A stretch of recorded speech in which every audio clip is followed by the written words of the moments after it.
Tony, deixa eu Eu apresentar queria aqui o fazer contexto. Tá, Eu vou fazer a apresenta, apresentação então. aqui.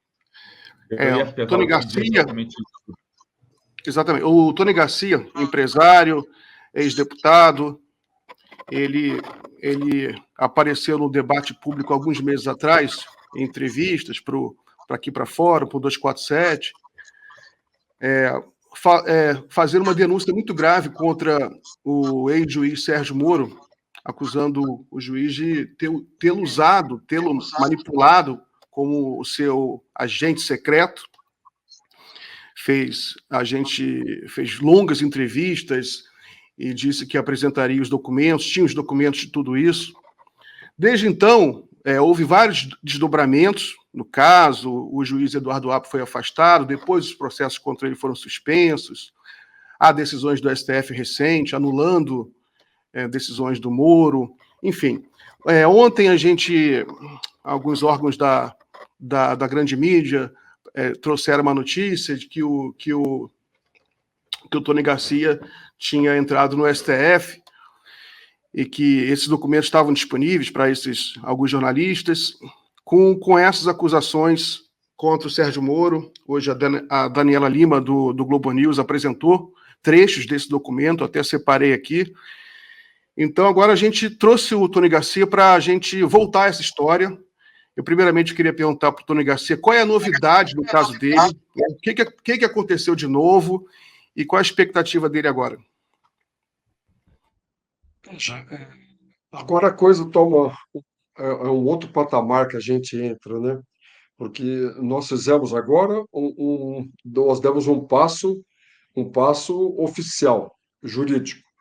Era o que nós tentamos fazer na época com a Gabriela Hart aqui, e ela, da mesma quadrilha do Moro, impedia que a gente desse andamento em qualquer coisa. Ela tinha uma missão, e era a missão lavajatista aqui da República de Curitiba. E a hora que a gente conseguiu romper isso com o doutor Apio, que enviou as coisas para o STF, a gente estava esperando o momento exato para a gente poder peticionar, até porque eu só pude falar e trazer tudo que eu estou trazendo agora a partir do momento que nós tivemos a garantia que estava com o STF. Enquanto ele não tirasse daqui ou do TRF4, entendeu? Eu correria um risco enorme. Se eu tivesse mostrando isso que nós entramos ontem, isso aí tinha segredo eterno. Isso estava nas gavetas aqui da, da vara do Moro aqui, da Gabriela Hart. Isso aqui não sairia daqui. E como saiu agora, até muitas coisas que nós conseguimos tirar desses esqueletos, não tiramos todos ainda. A gente sabe que tem muita coisa ainda no depósito aqui físico da vara deles que a gente não conseguiu acesso ainda. E lá, pelo que a gente sabe, tem disquetes, tem um monte de coisa dessas tarefas que eu fiz. Lá tem todos os procedimentos gravados que nós não tivemos acesso ainda. Então, o que nós fizemos agora é dar um passo, né? Para que aí, eu não sei se aí o CNJ, alguém, ou eu não sei como vai ser que o ministro vai determinar, mas precisava pegar o resto que tem aqui de provas que estão no depósito, prova física ainda, que nós não tivemos acesso, que a Gabriela nunca nos forneceu, nem o Moro, para a gente saber o que tem nesses esqueletos lá. Porque lá pode ter a gravação da festa da cueca, lá tem todos os procedimentos que eu fiz ilegais de gravar deputados, levar, entendeu? Até o Ministério Público aqui, deputado federal, como eu levei o Janene, como eu levei várias outras pessoas aqui, totalmente desacompanhado de advogado, num procedimento totalmente comandado pelo Moro e não pelo Ministério Público. Isso agora, eu acho que, pelo que nós apresentamos ontem, né, é uma coisa inequívoca. Como eu falei desde o início, quando eu dei a primeira entrevista, né, para o 247, para o Joaquim de Carvalho, eu falei para ele, né, o que eu vou trazer não tem nada, entendeu, que se possa contestar, porque estão nos autos, constam dos autos, né, assinado pelo juiz, assinado pelas pessoas da Força Tarefa, entendeu? E quando eu alegava que jamais tinha sido delator de nada, porque o caso que eles me botaram para fazer, eu não tinha que delatar nada, né? Delator pressupõe-se que você cometeu um crime com alguns comparsas e você entregue os comparsas para se livrar disso, não é isso? Isso é uma delação, né? Eu entrego meus comparsas, me livro e peço impunidade para entregar os outros. Tudo bem, eu não entreguei ninguém, eu não tinha nada para falar do consórcio Garibaldi. Eles fizeram um conluio com dois juízes.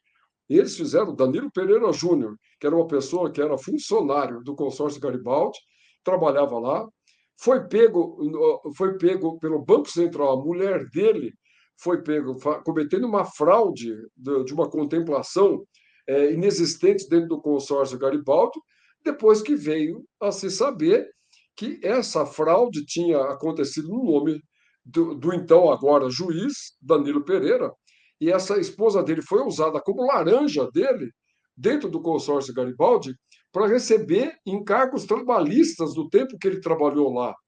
Isso daí foi numa audiência com o Moro, entendeu? E com o Ministério Público. Isso, a própria pessoa que eles trouxeram, esse juiz trouxe para dentro do processo para falar que eu era dono do consórcio Garibaldi, essa mesma pessoa Tony, falou que foi procurado por esse juiz que ofereceu para ele imunidade se ele falasse que eu era o dono do consórcio e que eu tinha ameaçado ele de morte. É assim que tudo começou, e isso começou em 2003, né? E isso eu estou podendo agora, praticamente quase 20 anos depois, falar e trazer com documentos aonde que estão todos dentro dos autos, assinado por ele, pela força-tarefa, que são irrefutáveis, entendeu? É isso. Então, isso que eu queria organizar aqui a nossa conversa, cronologicamente, né? Você foi preso em 2004 em função desse processo relacionado ao consórcio Garibaldi. O único que eu tive na vida. O único único que eu tive na vida. Não tive nenhum outro processo na vida. Esse foi o primeiro e único que eu tive. E Então, forjado. a primeira vez que você se encontrou com o Sérgio Moro, então, foi em 2004. Foi em 2004, 4 dias depois dele me prender. No obstrução à justiça. 4 dias depois, eu fui numa audiência na segunda vara aqui, que era a vara dele aqui, onde estava presente o Januário Paludo e o Carlos Fernando, estavam presentes nessa audiência. Nesse primeiro encontro, você já foi abordado com essa questão das missões? Não. Nesse primeiro encontro, eles falaram que a primeira pergunta que eu sentei na frente dele, o dia que eu cheguei lá, era 9 e pouco da manhã, 9 horas, 9 e pouco da manhã, sentei na frente dele e ele me fez uma pergunta. O senhor sabe por que o senhor está aqui? Eu respondi, não, gostaria de saber. Ele me respondeu, isso eu nunca esqueci na vida, por causa dos seus defensores. Eu falei, esses que estão aqui? Ele falou, não, os anteriores. Eu falei, e por que que eles não estão aqui? Ele pegou e me respondeu, cada coisa no seu tempo, como de fato aconteceu. Essas duas pessoas eram Roberto Bertoldo e Michel Saliba. Ele prendeu 3 meses depois, 4 meses depois, por uma coisa totalmente que não era de competência dele. Ele fez isso de vingança, ele fez. E o Bertoldo, ele pegou, 9 meses depois, ele pegou e um monte de gravações e um monte de coisa que não eram verdadeiras também, que ele me fez falar nesse dia. Mas nesse dia, porém, eles me falaram que eles tinham interesse em que, se eu tinha interesse de colaborar, que eles teriam interesse. Eu falei que, claro, 100%. Eu me disporia a falar a verdade de tudo que eles precisassem imediatamente. Então, eles falaram assim, bom, nós temos interesse, então nós vamos perguntar algumas coisas para o senhor e o senhor veja se o senhor tem e pode nos ajudar nisso. Eu falei, ok. Aí Ministério Público, nenhum falando comigo, o Januário e o Carlos Fernando calado. E ele começou a me perguntar, o que o senhor tem de ligação com o senhor Giovanni Jonedes, que na época era o secretário da Fazenda aqui, tal, em relação ao Banestado, quando o senhor foi deputado.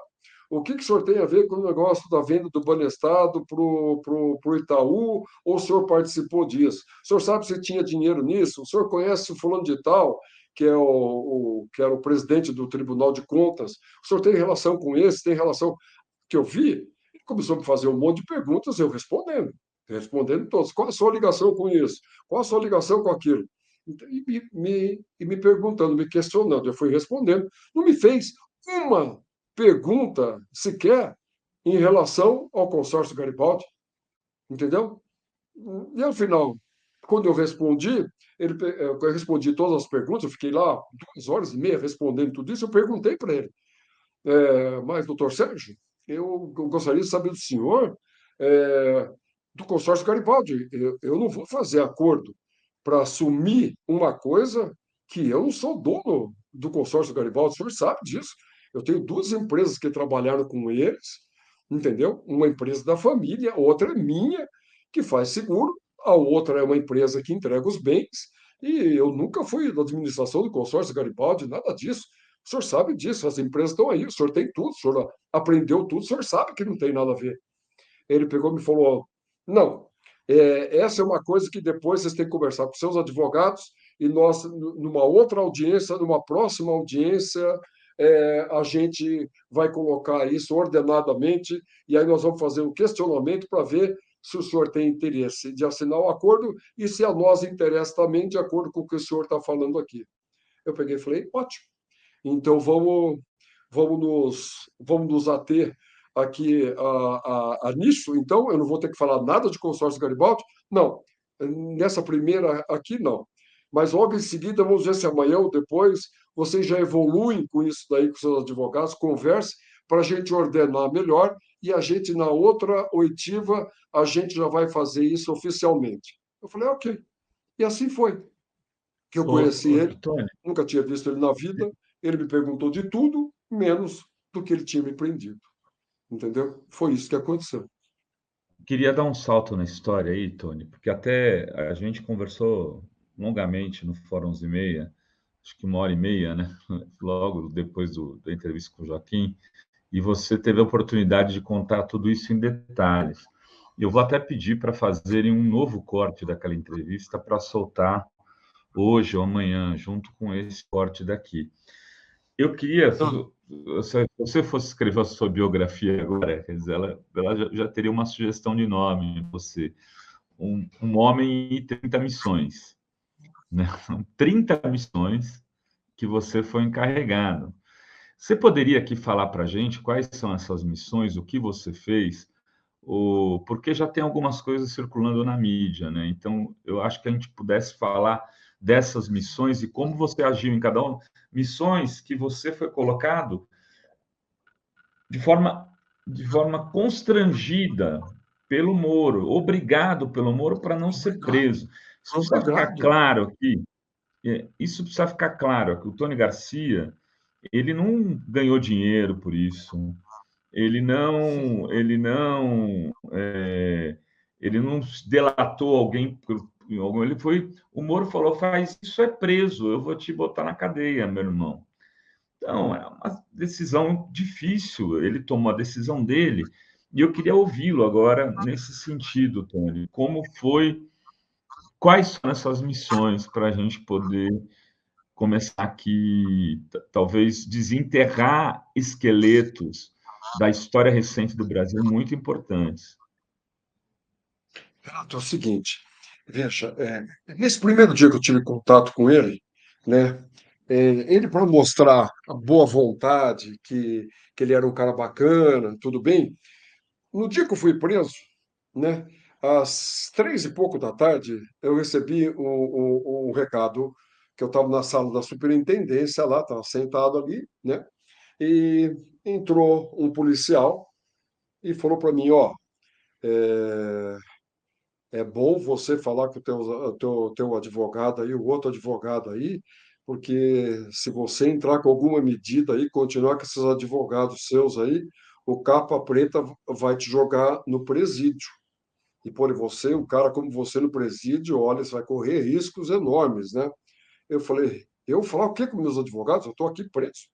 Então, estou aqui nessa sala, não tenho como brincar. Não, não, eu te levo para você ligar para o teu advogado. Eu liguei para o meu advogado, que era o Carlos Farrache, e pedi para ele ir até a Polícia Federal. Ele chegou, eu expliquei o que estava acontecendo, e ele entrou em contato com algumas pessoas, e logo depois ele apareceu e perguntou que ele não era advogado criminalista, eu nunca tive advogado criminalista na vida, porque eu nunca precisei, fora esse processo aí, nunca usei. Ele falou que conhecia duas pessoas, dois amigos deles, que tinham mais contato com essa área, que eram advogados dessa área, e que já tinham um traquejo nisso daí, se ele podia levar lá. E ele me levou, o doutor Figueiredo Bastos, e o Gustavo, que era o sócio do Figueiredo, Gustavo Flores, que era o sócio do doutor Figueiredo, que eram amigos dele, de faculdade, alguma coisa assim. Eu os conheci lá, né? E foi ali que eu comecei a ter familiaridade, né, do que era. Porque eu li ali a denúncia, era tudo uma barbaridade, era tudo uma coisa totalmente sem pé, sem cabeça. E quando eles chegaram lá, eu falei, gente, é isso aqui que eu estou sendo incriminado? Isso aqui eu escrevo aqui no joelho agora. Se tiver, eu entrego todos os documentos, isso aí, tudo. Se tiver alguma coisa aí, me dão 120 anos de cadeia, eu não quero nunca mais sair de lá. Entendeu? Se tiver uma coisa que eles comprovem disso, porque eu tenho como provar tudo imediatamente. Ah, então você colabora? Então, claro, que colaboro. Eu vou lá, tudo que eu tenho que fazer aqui, levar documentos e abrir para eles tudo. Eu faço isso, se eu tiver solto, em 2 dias eles têm tudo na mão. Pode entrar em tudo que é lugar que eles estão me falando que eu tenho ingerência nisso, naquele outro, eu tenho documentação para apresentar tudo isso. Isso aqui, tudo que eu estou vendo, é uma farsa. Entendeu? Não, então tudo bem. Foi aí que ele marcou a primeira reunião que eu tive com o Moro, que eu expliquei agora. Agora, a partir dessa reunião, quando nós fomos para a segunda, né, foi aí a reunião mais bizarra, né, que eu participei na vida. Estava ele, estava o Carlos Fernando, o Januário, e aí ele pegou, abriu, falando que era uma audiência oficial, e que ali seriam discutidos os pontos para que a gente fizesse um acordo de colaboração, não um acordo de delação, né? E queria passar os pontos e começar a me inquirir em relação ao que eles entendiam que seria a minha contribuição. E começou a mesma ladainha da primeira. Entendeu? Então, tá. O senhor teria como tarefa falar do seu fulano tal. É o fulano de tal, quem que é? Secretário da Receita Federal. A segunda tarefa, eu teria que buscar isso, não sei o que lá, do Jaime Lerner, governador do estado do Paraná. A terceira, o senhor teria que falar do Zé Dirceu e das ligações dele com o Roberto Bertoldo, Itaipu, e venda do Banestado, isso, aquele outro. E começou, né? Então, essa Uma, fixação duas, dele pelo três, PT é quatro. antiga, né? Essa fixação dele pelo PT é antiga, então. Mas veja, tanto é, né? Tanto é que a hora depois que eu fiz o acordo, depois que a hora que eu vi toda essa barbaridade, entendeu? Eu pedi para ele para poder me reunir com os advogados antes de decidir aquilo lá, entendeu? E ele tinha me colocado, né, nessa audiência. O Ministério Público, na figura do Carlos Fernando, entendeu? E do Januário, eles não me fizeram nenhuma pergunta. Eles eram os autores, entendeu? Eles não me fizeram nenhuma pergunta. Nada. Não me questionaram nada. Foi tudo o Moro que fez aquilo lá. Tanto é que isso daí estamos tendo acesso agora a essas audiências, porque isso tudo estava sob segredo eterno na segunda vara. Nem a gente tinha isso aí. Eles não davam para a gente a gravação, porque naquela época era gravação de fita, não era gravação de vídeo, era só áudio, e a Uhum. gente não tinha acesso. Aí o que acontece? Ficamos numa outra sala lá, nós saímos, nos reunimos, os advogados, e eu falei, gente, o que eu tenho que ver com isso daqui? Eu não vou assumir coisa que eu não fiz para fazer acordo. Então, ele falou que eu tenho que assumir a culpa do consórcio Garibaldi. Isso é mentira. Eu não vou assumir, eu vou falar a verdade. Se é para falar a verdade, eu vou falar. Ah, mas aí fica difícil. Tal. Foi bom, se ficar difícil, ele me joga na masmorra, então, porque eu não vou assumir isso daí. Se é essa a questão. Agora, eu quero perguntar para vocês. Tudo isso que ele está me perguntando, o que tem que ver com o consórcio Garibaldi? É, infelizmente, um advogado meu falou na hora, infelizmente, entendeu? Você é uma pessoa famosa, e você é uma pessoa que tem contatos, tem isso, e eles querem obter informação sua, entendeu? Você foi deputado, se foi isso, você tem um monte de contatos. O Carlos Fernando teve com você em CPIs lá, junto na Assembleia, quando você presidiu o CPI, tudo. Eles querem informações. Eu falei, mas tá, mas veja, mas eu tenho que assumir a culpa do negócio do consórcio, não tenho que falar nada. Eu falei que eu só quero que auditoria para mostrar que eu não tinha nada, é a única coisa que eu quero, entendeu? Mas assumir culpa eu não vou, entendeu? Bom, eu acho que então ele não vai fazer acordo. Eu falei, tá ótimo, então vamos voltar lá, vamos voltar lá. Aí eu fiz a pergunta, doutor Sérgio, eu quero perguntar ao senhor, ao Ministério Público, é, é condição sine qua non para eu assinar o acordo que eu tenho que assumir a culpa do consórcio Garibaldi? Ele falou, não, todo um processo de colaboração, é óbvio que é necessário o senhor assumir a culpa. Eu falei assim, então, doutor Sérgio, eu não tenho interesse de fazer o acordo.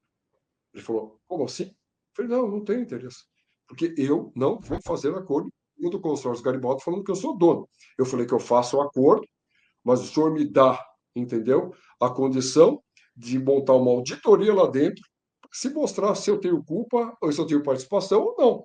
Sem isso, doutor Sérgio, eu não vou assumir culpa. Então, eu não vou fazer. Não, o senhor sabe, então, que se o senhor não fizer o acordo, eu falei, sei, tudo isso. Eu vou voltar para lá, o senhor vai me botar no presídio, o senhor vai fazer tudo. Tem todo direito. Eu não vou fazer uma coisa, se eu estou aqui para falar a verdade, o senhor está falando que eu não posso ter nem reserva mental, que eu não posso recorrer de nada que foi tratado aqui, nada, isso é uma coisa definitiva, eu não vou fazer isso. Entendeu? Eu não vou fazer isso, o senhor pode me deixar onde o senhor quiser, eu vou me preparar para isso, né? Aí o advogado, o Figueiredo, falou assim, "Doutor Sérgio, por que, já que tem interesse do Ministério Público e desse juiz de fazer a colaboração, por que a gente não faz uma colaboração, então, nessa outra empresa, Eldorado? A empresa lá que eu tinha comprado os carros, que eu também não tinha nada a ver com isso. Eu peguei, virei para o advogado e falei assim, não, entenda uma coisa, eu posso fazer o acordo no Eldorado, posso fazer acordo no que quiser, mas se eu tiver que assumir a culpa da Eldorado de ser dono dela também não vou fazer. Se eu tiver que assumir a culpa de alguma coisa, não vou fazer acordo. Entendeu? O acordo eu faço em cima do consórcio Garibaldi se me deixarem me defender, para ter auditoria. Agora, se depois, ao final, entendeu, for provado que eu tenho culpa, pode me condenar, me bote na cadeia, não vale, mas eu faço acordo em outra coisa. Aí, aí como ele viu que eu estava relutante, que eu não iria fazer, e estava disposto, né, estava disposto mesmo a não fazer, eu ia recorrer, ele sabia que ele ia recorrer, e pode ser que eu não conseguisse parar em pé do TRF4, pudesse ficar um tempo, mas depois dali ele não ia continuar me deixar preso naquela farsa que ele montou lá. Aí ele pegou, foi para lá, foi para cá, foi para lá e para cá. Ele pegou e falou assim: então vamos fazer então um acordo em cima do, da, da empresa Eldorado. Eu falei, mas sem eu assumir culpa? Não, o senhor vai ter que buscar então as provas de que o senhor não é culpado. Eu falei, tá ótimo. Aí pode fazer, tá tudo certo, eu concordo. Concorda? O Ministério Público concorda?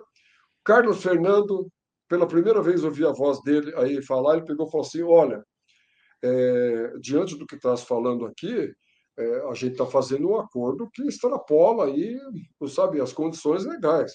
Agora, eu acho muito liberal, entendeu? Muito liberal fazer um acordo onde que não se assume a culpa é em uma outra coisa, sabe? Eu acho que isso aí pode ter uma coisa aí na frente, sabe? Aí o Moro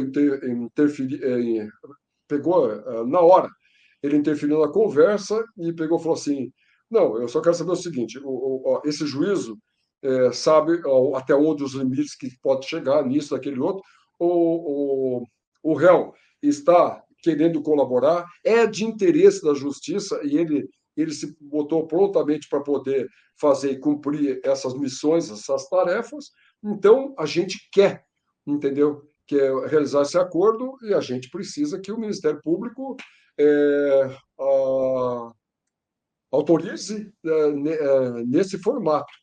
Aí o Carlos Fernando falou assim: não, Se o juiz entende assim, tudo bem. O que aconteceu de importante que eu vim saber depois de muito tempo, que ele mesmo, o Carlos Fernando, falou para mim.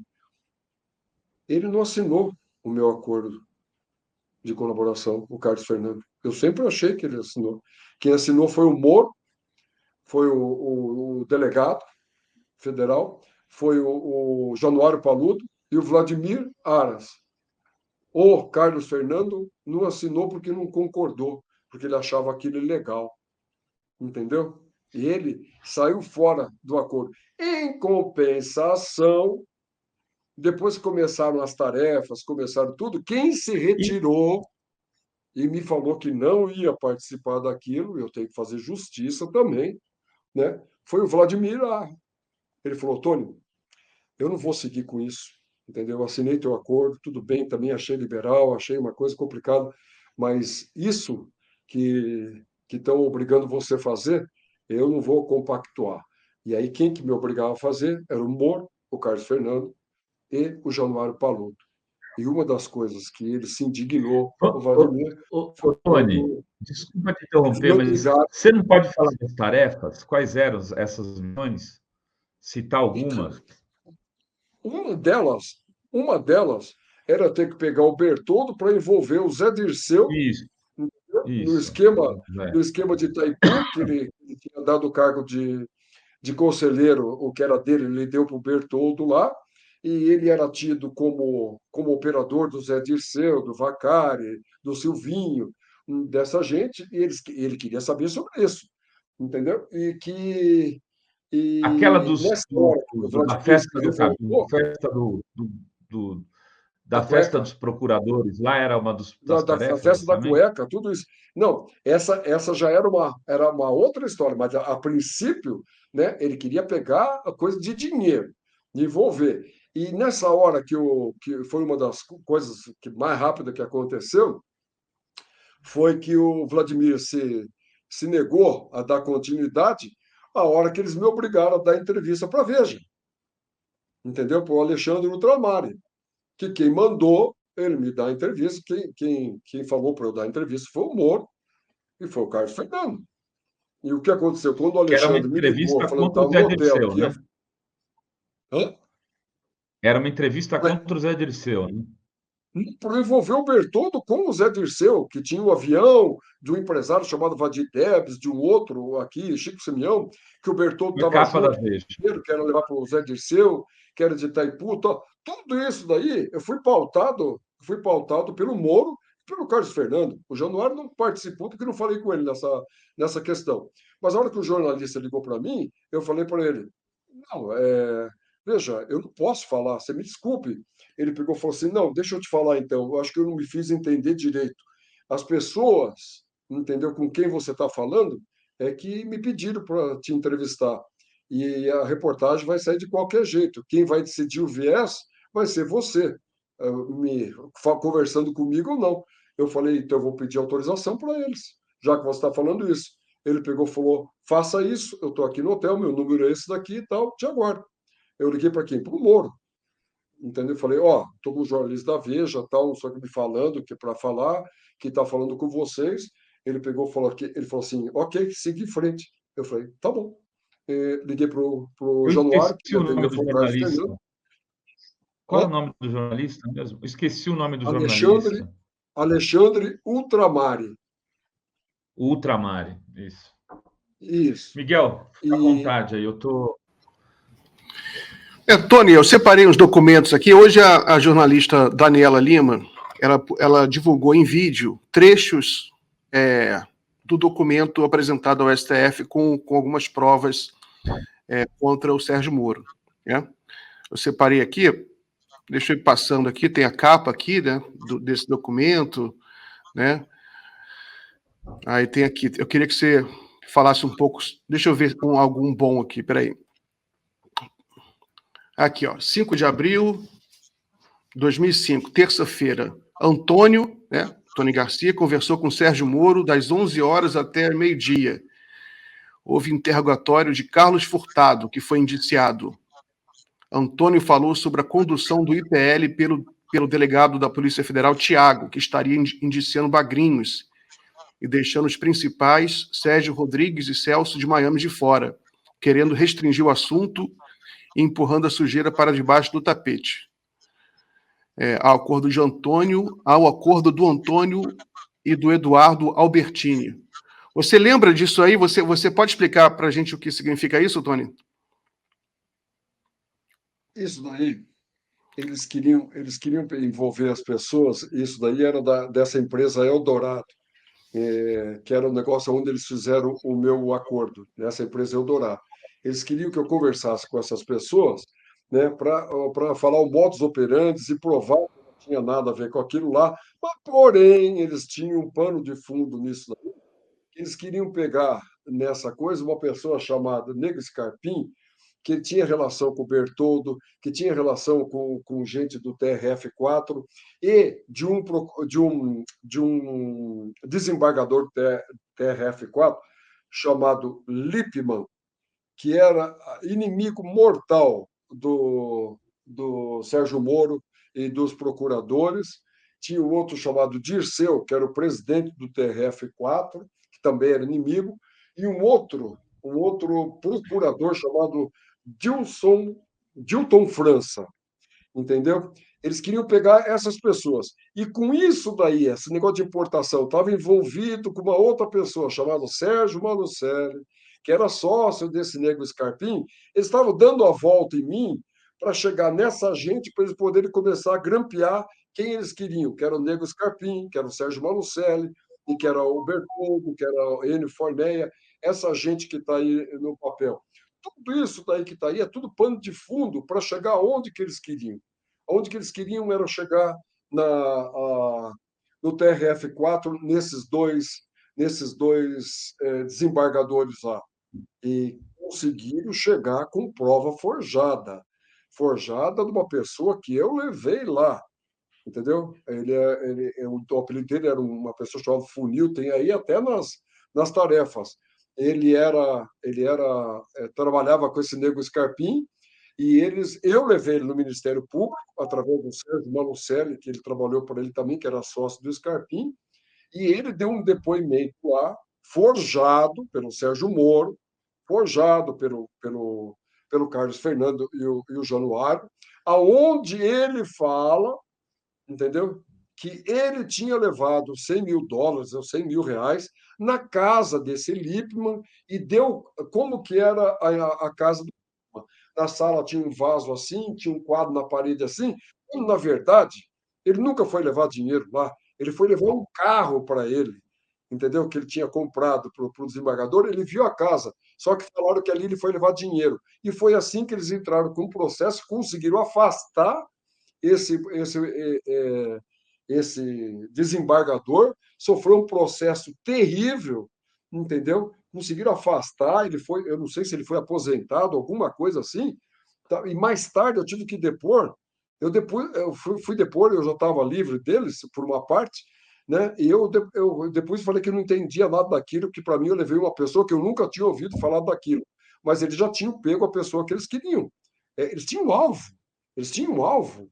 Era isso que eles queriam. O Bertoldo, ele queria a fita da festa da cueca. Era só. Ele me deu a missão. Ele, dentro dessas 30 que estão aí no documento, eles aí se desdobraram em 60, 70, porque a maioria delas, eles não foram mais atrás. Eles começaram a desdobrar em telefones que eu levava para eles de contato, eles botavam para grampear, até que um dia eu perguntei para o agente que ficava comigo, que ele falava que era da BIM, eu perguntei para ele, me diga uma coisa, mano, o que adianta ficar gravando tudo isso aí que você está gravando? Porque ele tinha um guardião no hotel. Aí eu falei, o que adianta ficar gravando tudo isso aí, né? Se não dá para fazer nada com isso daí. Ele virou para mim e falou assim, ou você é muito inocente ou você não conhece o capa preta aí. Eu falei, não, eu quero saber o que é, como que faz, te dou um monte de números, você grampeia e daí? Daí eu levo para ele faz uma coisa retroativa, ele faz uma autorização para escuta retroativa, esquenta a gravação e bota no processo. Eu falei, bom. Então é isso. E o que acontecia? Eu levava os telefones para ele pegava essas gravações, às vezes, né, os nomes que eu dava em números para ele, ele pegava isso daí e não entendia o contexto. Aí ele me encontrava às 6 horas da tarde, a gente entrava no carro dele ou no meu, a gente dava volta na cidade e ele me botava tocando num toca-disquete que ele tinha, para eu contextualizar para ele, né, o que era aquela conversa, o que envolvia. E era assim que eles ficavam pescando o tempo inteiro informações de gente que eles jamais poderiam investigar e que não tinham nada a ver com o consórcio Garibaldi. Por isso que eu falo, né? Eu não fui delator de nada, eu não tive que delatar ninguém, eu não tive que fazer nada. Eu fui agente provocador, agente infiltrado deles, trabalhando o tempo inteiro, né, sob a faca no meu pescoço o tempo inteiro. Minha família, todo mundo. Ameaçaram meu irmão, ameaçaram todas as pessoas que vocês podem imaginar. Entendeu? Constrangimento enorme com os meus filhos, com tudo.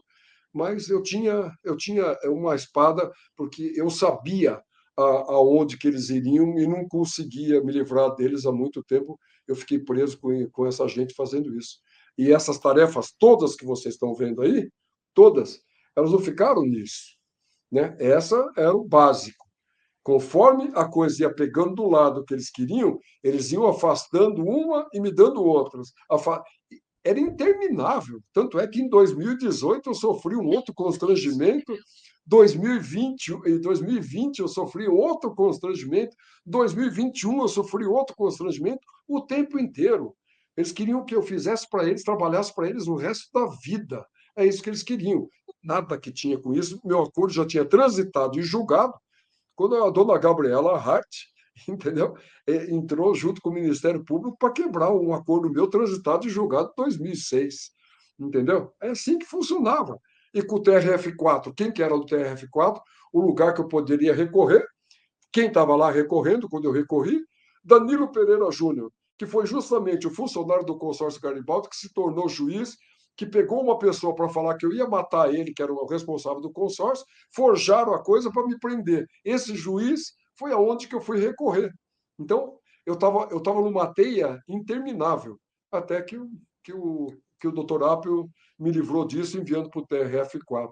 Por isso que essas tarefas aí, vocês podem ver que quando eu falava que eu tinha provas documentais, né, que eram prova dos autos, que eu não precisava falar nada mais do que os autos, então aí, isso não é um acordo de colaboração. É um acordo de colaboração do quê? Isso é um agente infiltrado contratado pela justiça ilegalmente. É isso que eu fui. Olha, Muito é bem, Tony. impressionante, né? É impressionante, né, Miguel? Eu estou ouvindo aqui, pensando no passado recente do Brasil, com quantas pessoas eles devem ter feito a mesma coisa que fizeram com o Tony? O Youssef é um deles, Olha, por exemplo. claro, veja, o Youssef, quando o Sérgio Moro, quando eu assinei esse acordo, que isso não é acordo, isso é um crime. Eu até vou repetir aqui. Teve uma pessoa fantástica que me deu esperança na vida em 2006. Eu chamei e contratei para quebrar esse acordo. Doutor Aristide Junqueira. Vocês devem conhecer o doutor Aristide Junqueira, que foi Sim, procurador-geral. Eu contratei o doutor Aristides, entendeu? Ele teve no meu escritório comigo e falei, doutor Aristides, eu vou abrir um negócio para o senhor, entendeu? Eu não tinha, eu só tinha o que eu tinha que fazer, o meu acordo assinado. Ele não tinha o que eu fiz, o que eu estava fazendo, não. Doutor Aristides, eu não consigo me livrar dessa gente aqui e eu quero quebrar esse acordo aqui, ó. Eu quero que o senhor leia, tal, tal, tal. Ele pegou, leu, viu, reviu, tal, tal, tal.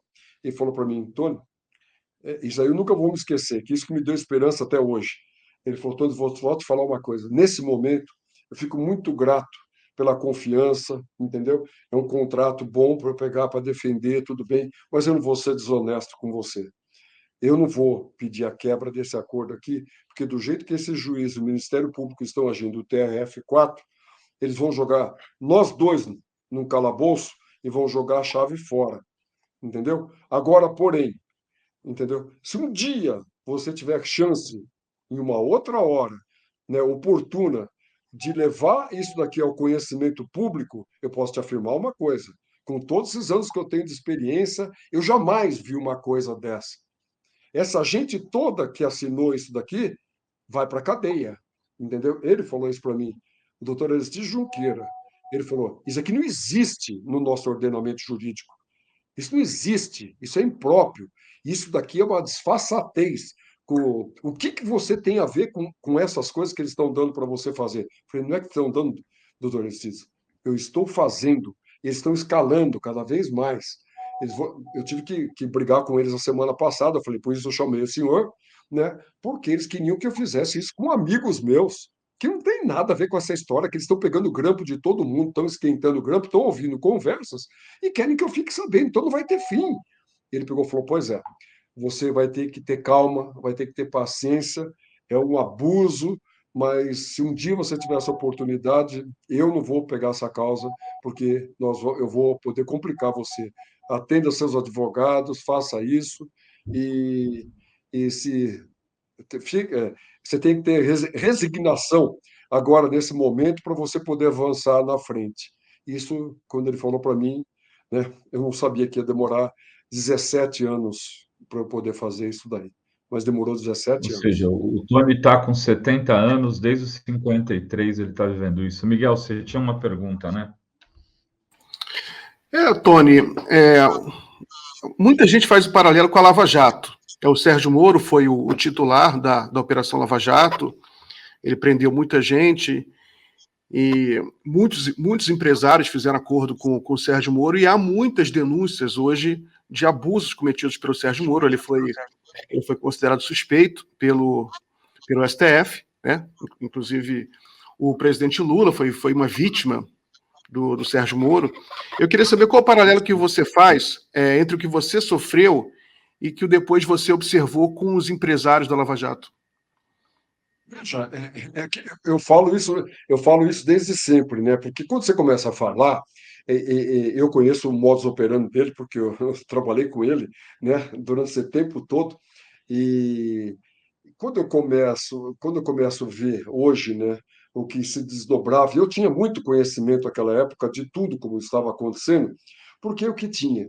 Só ficava fora da cadeia quem fizesse acordo de delação com eles. E o acordo de delação pressupunha, igual o meu, falar o que eles queriam ouvir, certo? Então, fizeram isso com o Palocci, fizeram isso com o Léo Pinheiro, fizeram isso com o Marcelo Odebrecht, fizeram a mesma coisa que fizeram comigo. Só que eu, ao invés de ficar 3 anos preso, entendeu? Eu resolvi fazer, porque ali o meu era um negócio tão insignificante, para mim era tão simples eu realizar aquilo lá, era só mostrar, né, que eu não tinha nada a ver com aquilo lá, que eu não paguei ninguém para conseguir habeas corpus para mim, para nada, que eu topei fazer. Agora, essa gente que eles pegaram lá, por isso que eu falo que eu fui o laboratório da Lava Jato 10 anos antes. 10 anos antes, exatamente antes de começar a Lava Jato, todos esses métodos eles testaram comigo. Entenderam o quê? Entendeu? Tanto é que o Januário, o Paludo, ele me tratava o tempo inteiro, ele me tratava de criatura.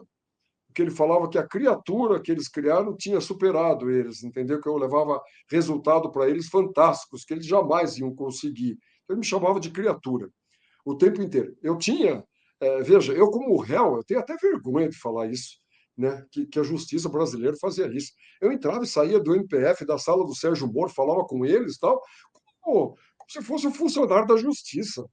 Eu tinha o direito de levar para esse agente que estava comigo, entendeu? Que se dizia da BIM, eu levava para ele no hotel que eu paguei para ele, com dinheiro que o Sérgio Moro mandou pagar, o carro que eu levei para ele.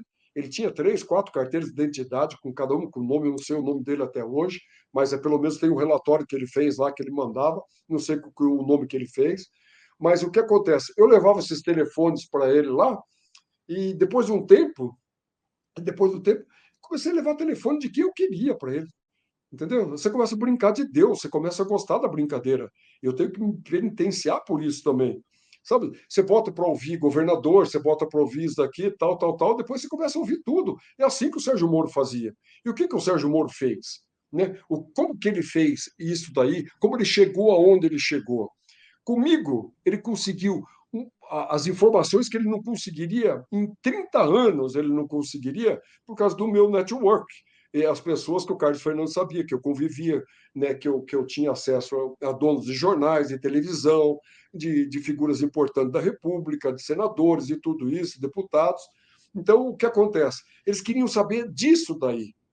Tanto é que chega um absurdo, vocês podem não acreditar, mas eu levei aqui no Ministério Público com 6 ou 7 procuradores, eu levei um deputado federal que eles queriam que ele fizesse delação, chamado José Janene, entendeu? Eu levei. E quem estava presente, para minha surpresa, quando eu cheguei lá para levar, era a doutora Lindora Araújo, subprocuradora da República. Ela estava lá, nessa reunião. E eu tenho isso comprovado, eu tenho isso nos autos, entendeu? Eu levei o Janene lá e eles queriam a delação do Janene e me deram essa missão de um deputado federal que eles jamais poderiam levar lá. E o que eles queriam do Janene? Que o Janene entregasse o Vacário, o Zé Dirceu, o Silvinho, quem mais que eles queriam? O Delúbio, Soares, tal, porque o PT se dava muito bem com eles. Eles queriam isso do Janine. O Janine tinha um monte de processos que eles estavam levantando, eles davam imunidade para o Janine se o Janine entregasse isso daí para eles, os caminhos para eles. Isso aí eu fiz em 2005. Em 2005, está lá, isso está tudo registrado. Quando que eu poderia levar um deputado federal? Como eles poderiam estar ouvindo um deputado federal? Sabe, são várias ilegalidades. Eles fizeram isso com todos. Eles me usaram de laboratório, deu certo. Aí eles começaram a pegar figurões que poderiam entregar figurões, que é o que eles queriam, entendeu? Eles me davam missões de eu procurar gente para oferecer imunidade caso me desse uma coisa assim. O Eduardo Cunha foi um. Eles queriam que ele entregasse todos os caminhos da Dilma, do Lula, disso, daquele outro. Eu era muito amigo do Eduardo, sabe, falava com ele todo dia. Eles queriam que o Eduardo desse os caminhos e eles dariam imunidade para o Eduardo se o Eduardo fizesse isso por baixo dos panos. Veja, o Eduardo era presidente da Câmara, entendeu? E eles queriam por quê? Porque eles queriam pegar a Dilma, queriam pegar o PT o tempo inteiro, desde aquela época, entendeu? Ô, Tony, só queria fazer um registro aqui, rápido, um parênteses mesmo. O Janene é um deputado federal que, se não me engano, era do PP, era um pecuarista. Ele morreu em 2010. Ele morreu em 2010, vítima de uma cardiopatia. Dá para se colocar na lista dos assassinados pelo esquema Moro e MP do Paraná. Como foi Dona Marisa, de algum jeito? Porque a Dona Marisa, eu falo, a Dona Marisa, o que sofreu da família por causa dos filhos, de neto, por causa de tudo, eu via a crueldade dessa gente, sabe? Eles tripudiaram em cima disso. O Janene, ele morreu em 2010. Quando eu levei ele lá, era 2005. Veja. E o Eduardo Cunha, veja como aconteceu isso, como que isso foi se desdobrando, né? O Eduardo Cunha, em 2016, ele presidente da Câmara, eles continuavam me usando para tentar pegar o PT, pegar a Dilma, pegar o mesmo PT que eles queriam, mesmo em 2016. Eu tenho tudo isso também registrado, está tudo isso feito lá. Eu levava, eles me pediam, eu levava para eles o tempo inteiro isso. Eu falava com o Eduardo, eles prenderam o Eduardo aqui e me davam a missão de visitar o Eduardo para oferecer imunidade para ele entregar isso. Entendeu? Eu falava com o Eduardo através da filha dele, que hoje é deputada, a Daniela. Ela vinha aqui conversar comigo e ia lá, ela pode ser testemunha. E o Eduardo não topava fazer isso daí. Tony, desculpe interromper, sobre Eduardo e sobre essa época, tem alguma missão que eles te deram, ou alguma informação que você tem sobre alguma participação no processo de impeachment da Dilma Rousseff? O processo de impeachment da Dilma Rousseff é o que eu 2016. falei em 2016. O processo de impeachment, aí, fora que eles me davam a missão de procurar. O Eduardo me falava um monte de coisa de como que eles operavam e tudo, porque ele estava numa briga aberta com o PT, né? E o Carlos Fernando falava para mim, né? Ó, ele está te dando, como ele falou para mim uma vez, 2 vezes, falou, ele está te dando essas informações aí porque ele tem o mesmo interesse que nós, entendeu? Pegar o PT. Mas se ele não fizer acordo, tudo bem, a hora que chegar a hora dele, nós vamos prender ele também. Eu falava isso para o Eduardo, entendeu? O Carlos Fernando falava isso? Carlos Fernando falou que tinha o mesmo interesse que o Eduardo Cunha de pegar o PT? Sempre. Eu sabia disso desde 2004, eu sabia disso, que eles queriam pegar o PT.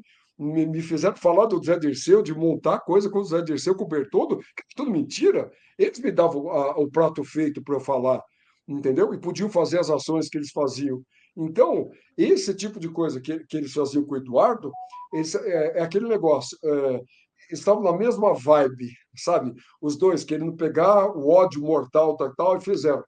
E aí, nesse processo todo, eles tinham muito contato com o PSDB, com Aécio Neves, ele tinha contato com o Beto Richa, ele tinha contato com essa gente que queria a cassação, a cassação da Dilma, né? De qualquer maneira, eles queriam.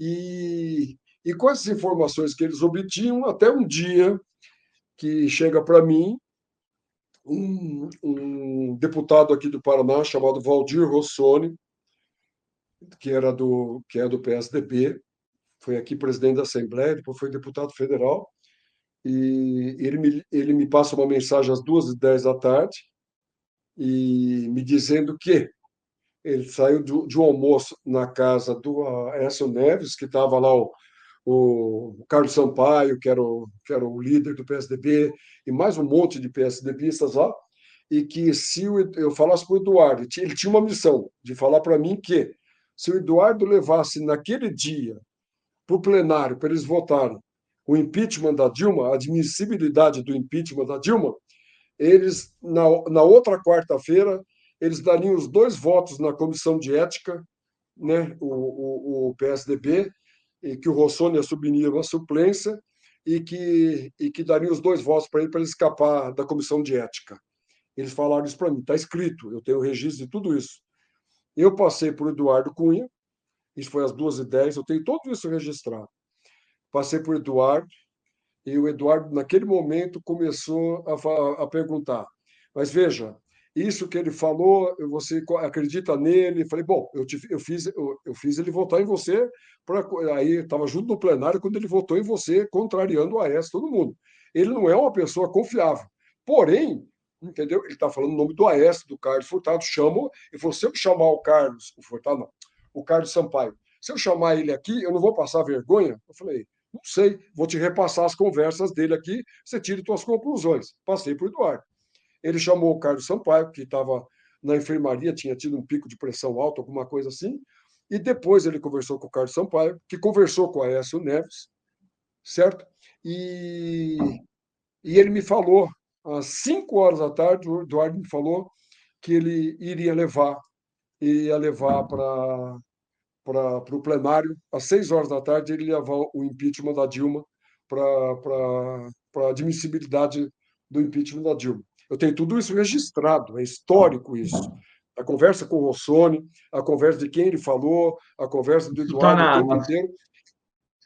Oi? Você já passou isso para algum Até... veículo de comunicação? Você pode passar isso para a gente, esses registros? Veja, é isso que eu estou te falando. Eu tenho que buscar tudo. Isso aqui eu estou falando para vocês. Eu já falei en passant uma vez aqui para o Joaquim. Você já falou para a 1, 2, 4, 7. gente na outra vez. Você falou lá naquela Isso, entrevista do Fórum Meia. Se você isso. Então, pudesse veja, passar, isso me interessava eu vou ter muito. que resgatar isso daí. Eu vou ter que resgatar isso daí, como eu resgatei algumas coisas que eu tinha do Moro, dessa gente aí, porque eu deixei para a hora apropriada, que eu estou escrevendo um livro. E isso daí eu ia constar no meu livro, tudo isso daí. Mas os fatos estão me A gente já atropelando ajuda aí. a divulgar o livro. Esse livro nunca acaba, entendeu? Eu já estou com 1.000 e tantas páginas, esse livro não vai acabar nunca. Cada hora que eu vou, Nossa, acontece um fato novo na minha vida e eu posso ir incrementando ele. Mas eu vou tentar resgatar isso daí, porque o Eduardo fala para mim, entendeu? Que às 6 horas ele fala para mim: estou indo para o Salão Verde. E eu falo: e daí? Estou levando a admissibilidade do impeachment da Dilma. Eu falei: você vai levar para plenário? Ele pegou e falou assim: não. Aí eu escrevi para ele ainda: você vai decidir isso monocraticamente? Ele falou para mim: sim. Aí, me desculpa aí o palavrão, eu falei para ele: você vai se ferrar, entendeu? Você vai se ferrar com isso. Você vai pegar os teus amigos, aí vão ficar com uma ciumeira enorme de você, entendeu? os teus amigos vão ficar com uma ciúme enorme de você e você vai pegar um inimigo mortal, que é o PT, você fazendo isso sozinho, né? Ele pegou e falou assim, vou não, kkkk, entendeu? Assista, tô indo para lá. Né? Eu continuei falando com ele, eu vi ele sentado na mesa, eu vendo ele na TV Senado, na TV Câmara, ele sentou, ele pegou, abriu a sessão, falou aquele outro, daqui a pouquinho ele foi e leu e trouxe o impeachment da Dilma. Aquele dia, o impeachment da Dilma começou às 2h10 da tarde daquele dia, admissibilidade. Das 2h10 até às 6h15, 6 e pouco, foi a hora que ele leu e foi a hora que ele trouxe, e isso aconteceu por causa do um deputado chamado Valdir Rossoni. Isso foi o dia, eu tenho isso registrado também, isso foi uma história de como eles fizeram o impeachment da Dilma. Era tudo orquestrado, entendeu? Era essa gente de Lava Jato, era uma coisa só. Era uma coisa de poder para destruir o PT, entendeu? E depois poderem assumir, e deu errado, e acabou assumindo o Bolsonaro. Foi isso que aconteceu. É, Ô, Tony, estamos chegando ao final aí. O Tony pediu 1 hora de papo. Eu queria fazer uma pergunta, e se você quiser também, a gente já faz os dois aqui. Uma que eu queria saber, assim, quais os próximos passos desse processo? Agora, como é que isso vai andar? Me interessa muito saber disso. Eu não sei se o Miguel tem mais alguma pergunta para fazer também. Não, eu só ia perguntar se tinha alguma coisa relacionada à prisão do Lula, alguma dessas missões. Não, veja, a prisão do Lula, ela vai se consolidando como? Da maneira que o Sérgio Moro fez comigo. Como que ela consolida a prisão? Né? Ele pega o empresário que fala, ele pega o Palocci que fala o que eles querem, ele pega o Léo Pinheiro que fala do coisa, disso, e depois ele usa tudo disso aí para falar o seguinte: olha, eu não tenho provas, mas colarinho branco é complicado, e aí ele faz o quê?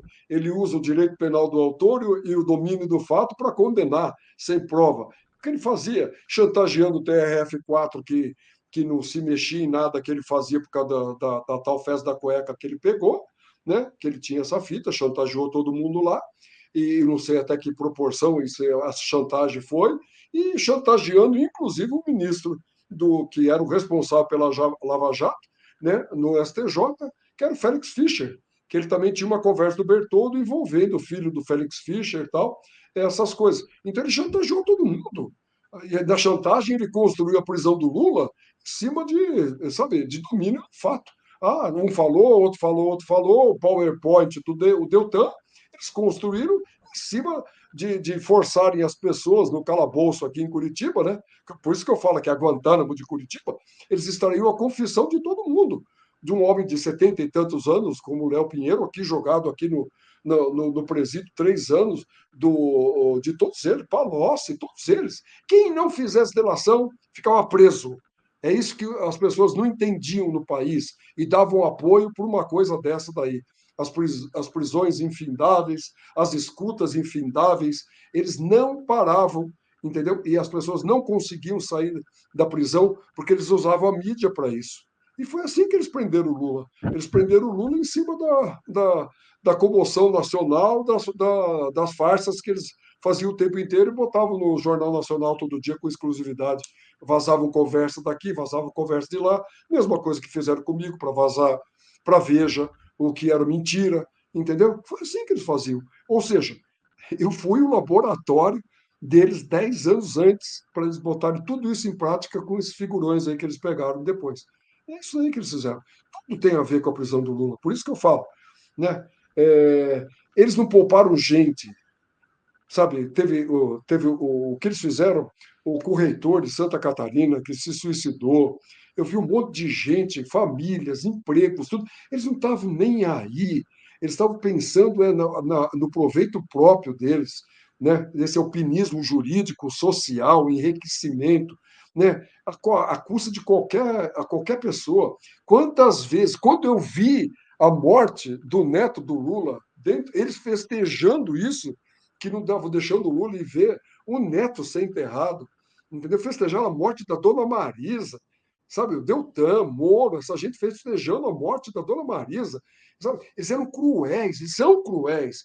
E esse Deltan é um cara que fala em nome de Deus, sabe? Ele fala que o bem arrecada dinheiro em nome de Deus. É uma pessoa que eu vi, sabe, tripudiando em cima de morte de pessoas inocentes, meu Deus do céu.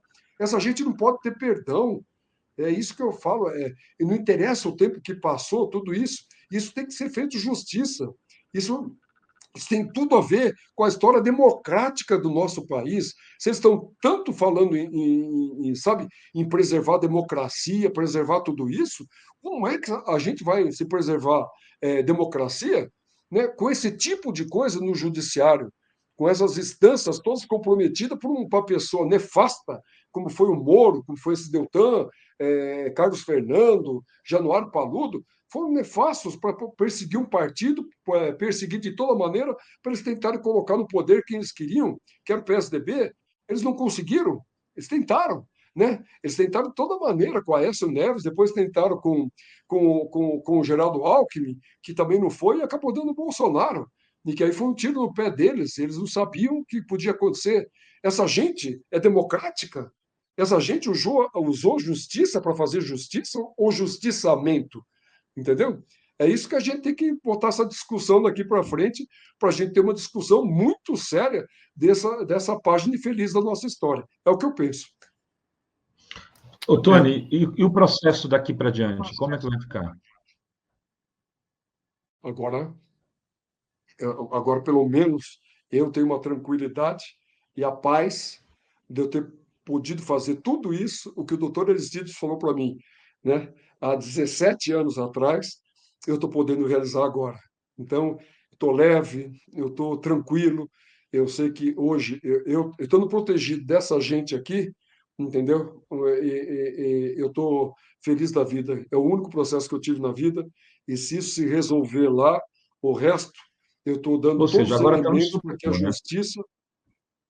Eu estou dando todos os elementos para que a justiça possa agir e possa responsabilizar essa gente, porque o que eu estou entregando não é disque-disque, né? Fala eu estou delatando porque eu estou preso. Não, eu tô entregando para eles o que eles me mandaram fazer durante anos, né?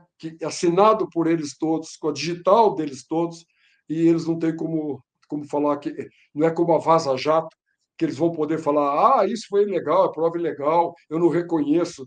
Só agora se eles negarem que eles existiam, que eles assinaram aquilo lá e corroboraram com tudo aquilo em 17 mil páginas que tem de todas essas diligências que foram feitas, né, à margem da lei, né, nos bastidores, na escuridão aí dos porões da República que se teve que fazer. Isso tudo tem fisicamente lá no depósito da segunda vara que ele comandou, a Gabriela Hart comandaram.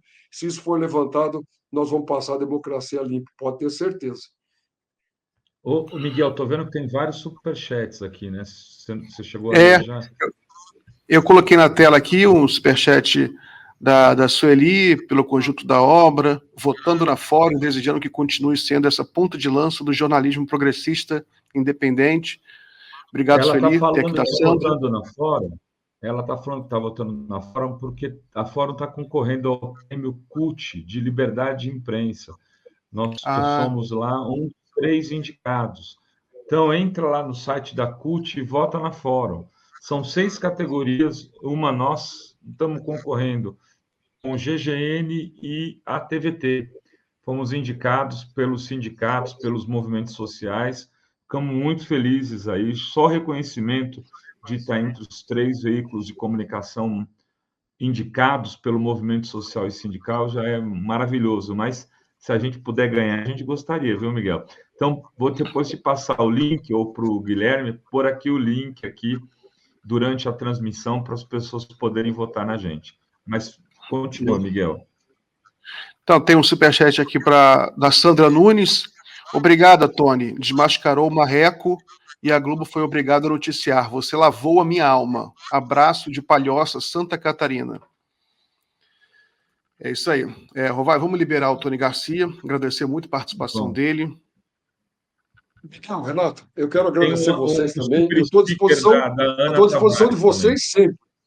Entendeu? E eu posso falar com isenção, porque eu não falo por questão ideológica, sabe? Eu não falo nada disso. Para mim, eu tô falando, narrando fatos.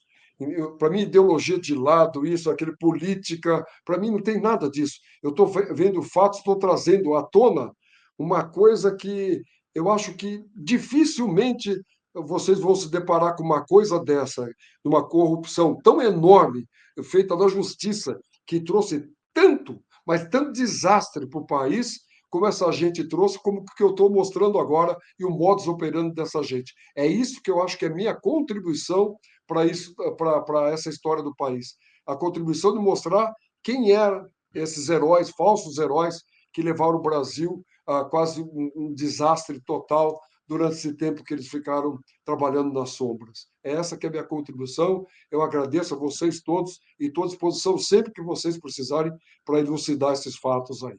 Tanto para você, Eu Renato, como para você, Miguel.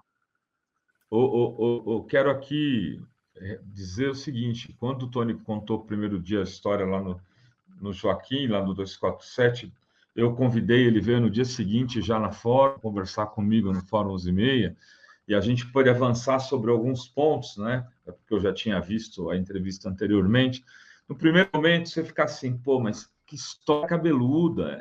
É uma história tão absurda, né, Miguel? Você fala assim, não, esse cara está inventando, né? Não é possível. Mas na conversa com o Tony, eu comecei a perceber que ele tinha muitos elementos. A gente conhece política, eu cubro política há 35 anos. Lembro do Tony lá atrás, junto com o Collor, com os candidatos a senador, lembro da história dele, conheço um pouco essa turma do Paraná. Comecei a ver ele concatenando ponto com ponto, não tinha furo. Não tinha um furo. Então, eu fico muito feliz, Tony, que a história tenha avançado, que agora esteja no Supremo, porque você pode vir a enterrar de uma vez por todas essa grande organização criminosa que se autodenominou de Lava Jato. É importante dizer isso. E a gente aqui está há muito tempo falando disso, né, Miguel? Miguel fez livros com advogados, coordenou livros para tratar disso lá atrás. Eu coordenei o livro Golpe 16, que pega o golpe da Dilma e disseca com artigos de 20 jornalistas, não me lembro se o Miguel está. A gente passou... Eu estava, escrevi para esse livro também. Também escreveu. A gente passou anos falando disso, e esse teu processo é o que existe de mais material. Não é uma conversa de WhatsApp só. É importante, foi importante, tirou uma da cadeia. Não é disque. O que eu falei sempre, sabe, me perguntavam, mas você tem ata disso? Você tem provas disso? Do que você estava falando? Eu falo assim, não, eu não preciso ter ata nem prova, está nos autos, assinado por essas pessoas. Eu não estou inventando nada, só que eu não posso mostrar. No momento oportuno, eu mostro. Isso agora está na mão do STF, na mão do ministro Toffoli. E isso vai ser um escândalo, porque a hora que tiver o desdobramento disso e apresentar, né, o que foram esses anexos que nós mostramos para o ministro Toffoli e ao STF, lá tem todas as atribuições que foram me dadas e como que eu procedi em cada missão dessa daí. Tudo documentado, escrito, sabe, pelo Moro, assinado por ele, pelo Ministério Público, por tudo. Ou seja, é inequívoco, não dá, é indiscutível. Então, não é disque, né? É os autos que vão falar por si só, e isso daí já é uma barbaridade, vai ser um escândalo internacional. Vocês acreditem nisso? Então, teve essa pergunta aí que eu acabei esquecendo de mencionar, do Esquerda Caviar. Pergunta ao Tony: você considerou denunciar o Moro antes? Se sim, por que não denunciou? Eu estou falando aqui, se eu denunciasse, eles me prendiam. Eles me prendiam. Como que eu poderia denunciar uma juíza aqui, a Gabriela Hart aqui, e o Danilo Pereira Alves lá no TRJ, onde que eu poderia recorrer? Como que eu poderia denunciar? Eu estou falando, só pude fazer isso 19 anos depois, graças ao doutor Apio. Se ele não remete para o STF, eu estaria preso nisso para o resto da minha vida. Eu não poderia estar fazendo isso. Quero deixar isso claro para todo mundo. Aliás, Apio que está fora da 13ª vara por isso. Apio que só está fora da 13ª vara porque fez isso. Porque se não faz isso, nunca. Isso tinha sigilo. Vocês vão pegar o documento aí, vocês vão ver. Aquilo tinha sigilo eterno. Aquilo ia ficar na gaveta da vara aqui, entendeu? Eternamente. Eles cometeram um erro grave, entendeu? Foram quando tentaram se vingar de mim para pegar aquela fita que tinha de um empresário de São Paulo que gravou o chefe de gabinete do Beto Richa, Dionilson Roldo aqui, eles queriam essa fita em 2018. E eu falei que só entregava para o Ministério Público Federal essa fita se eles, né, porque aí eles queriam entrar numa carona que iam prender o Beto Richa, o GAECO daqui estadual, eles queriam estar junto na fotografia e queriam aquilo que eu levei em 2014 e eles não quiseram.